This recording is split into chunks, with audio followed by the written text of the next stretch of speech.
Hello friends, welcome. मेरा नाम है आयुष कुमार और आप देख रहे हैं मैकेनिकल एडवाइजर। तो आज की इस वीडियो में हम लोग डिस्कशन करने वाले हैं सेकंड लॉ ऑफ इफ़िशियंसी के सेकंड लॉ को हम लोग डिस्कस करेंगे।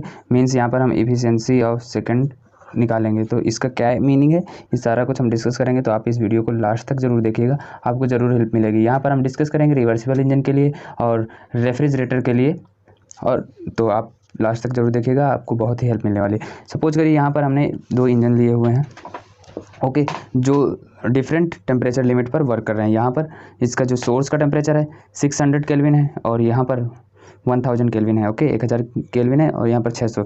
लेकिन यहाँ पर जो सिंक का टेम्परेचर है वो सेम है और जो हीट ऐड हो रही है दोनों में सेम ऐड हो रही है, वर्क आउटपुट हमको सेम मिल रहा है। तो इसकी जो एक्चुअल इफिशियंसी क्या होगी, वो क्या होगी, आउटपुट अपन इनपुट हो जाता है, ठीक है, work input basically, sorry heat supplied जो हमने दिया है वो, ठीक है। तो यहाँ पर क्या हो जाएगा, जैसे कि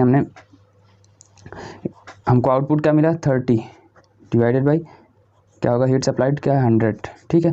1 के लिए, इंजन ए के लिए निकालते हैं जैसे कि हम, तो ये क्या आ जाएगा 0.3%, ओके, 0.3 आ जाएगा। दैट मीन्स क्या हो जाएगा, ये हो जाएगा 30% इफिशियंसी आई इंजन ए की। ऐसे ही अगर हम निकालते हैं actual efficiency of B, then क्या हो जाएगा, उसके केस में भी वही है 30/100 है, ओके।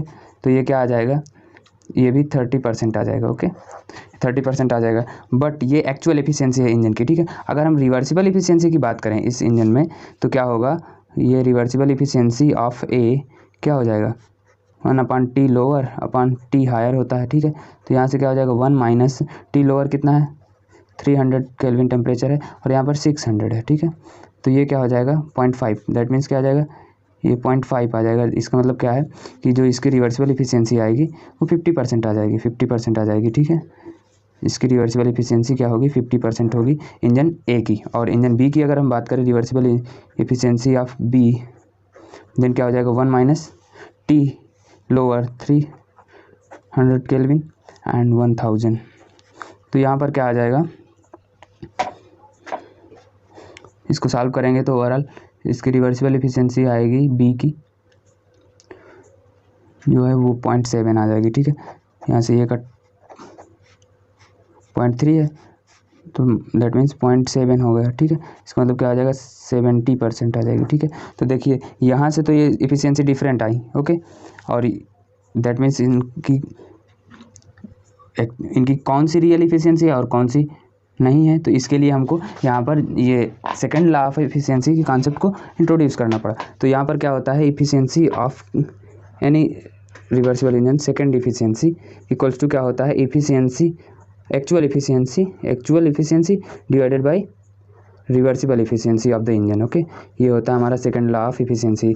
इसकी हेल्प से हम लोग फाइंड आउट कर लेते हैं इजीली कि कौन सा इंजन हमारे लिए बेटर है, ओके।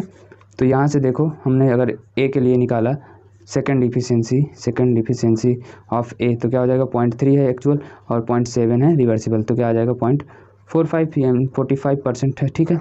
अभी ए के केस के लिए निकालेंगे अगर हम सेकंड इफिशियंसी फॉर बी, तो क्या हो जाएगा 0.3 डिवाइडेड बाई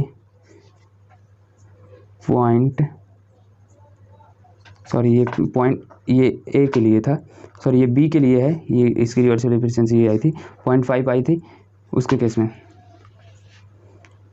ए के केस में रिवर्सिबल एफिशिएंसी। तो क्या आ गया, यहाँ से आ गया 0.6, दैट मीन्स 60% रिवर्सिबल एफिशिएंसी। अब बी ये है तो ये बी की इफिशियंसी, तो यानी ये जो होगी ये ए की इफिशियंसी होगी। तो यहाँ से क्या आ जाएगा 0.6, ओके, 0.6 आ जाएगा यानी 60%। तो सेकंड इफिशियंसी ऑफ ए 60% है और सेकंड इफिशियंसी ऑफ बी 45% है। तो इसका मतलब क्या होगा कि हमारा ए बेटर होगा बी से, ओके। सो रिवर्सिबल इंजन के लिए अगर हम रिवर्सिबल कोई इंजन है, रिवर्सिबल इंजन, तो उसमें क्या हो जाएगा,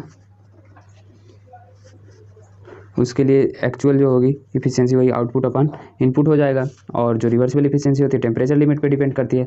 तो क्या होगा, यही फार्मूला हो जाएगा, ठीक है। अब इसके बाद अगर वर्क के टर्म में हम लोग इस फार्मूले को लिखना चाहें तो क्या होगा, वर्क के टर्म में ये हो जाएगा एक्चुअल वर्क या फिर यूजफुल वर्क, ठीक है, डिवाइडेड बाई रिवर्सिबल वर्क या फिर मैक्सिमम वर्क या फिर मैक्सिमम वर्क हो जाता है ये इंजन के केस में, रिवर्सिबल इंजन के केस में। अगर यहीं पर हम लोग अगर COP की बात करें, सेकेंड इफिशिएंसी इंजन के केस में क्या होती है, 100% हो जाती है, ठीक है, क्योंकि उसकी एक्चुअल वर्क और यूजफुल वर्क सेम आ जाता है, तो 100% आ जाती है, ठीक है। इस तरीके से अब हम रेफ्रिजरेटर की बात करें, अगर रेफ्रिजरेटर